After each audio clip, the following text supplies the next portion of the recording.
মিষ্টির বাস্ক কোত্থেকে এলো? পেলে কোত্থেকে তুমি? ওটাই ভাবছি কোত্থেকে এলো। রাত্রির 12টার সময় লাইট ফেটে শুয়ে পড়েছিলে তো। আরে দিয়ে গেল। দিয়ে গেল বলে খেতে হবে? সকালে খাওয়া যায় না নাকি? হ্যাঁ দেখি কি কি আছে। আই সাবাস। হ্যাঁ ওই দেখ আরেকজনকে দেখো, আরেকজনকে দেখো, ও নাকি খাবে। প্যাকেট খুলেছি দেখি এবার ওকেও দিতে হবে। হ্যাঁ ওকেও দিতে হবে। এ ডোরা তোকে মিষ্টি খেতে হবে না, ডোরাকে দেবে না, খাবে মা? খাবে?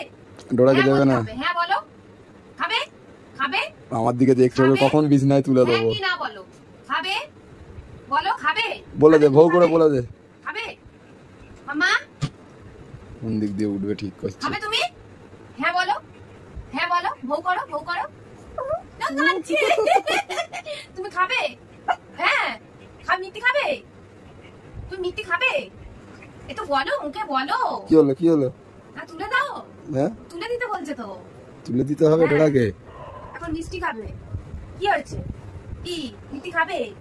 মুখ দিয়ে টস টস করে রস পড়বে। তোমাকে তো মিষ্টি দেওয়া যাবে না। তোমাকে তো মিষ্টি দেওয়া যাবে না মা। তোমাকে তো মিষ্টি দেওয়া যাবে না সোনা পাখি। ওই যে বন্ধুরা দেখছে কিন্তু। এই এসব খেতে হবে না। বন্ধুরা দেখছে, বন্ধুরা আমাকে বকবে। বলবে ডোরাকে মিষ্টি দিচ্ছ কেন? ডোরু মায়ের শরীর খারাপ হবে না? বসো, এখানে শুয়ে পড়ো। এখানে শুয়ে পড়ো, শুয়ে পড়ো মা। এই মিষ্টি রাখো, সকালে খাবে। তোমাকে অত জ্ঞান দিতে হবে না, ফোনটা রাখো। ঠিক তো? হ্যাঁ ফোনটা রাখো, নাহলে আমি খেতে পাচ্ছি না।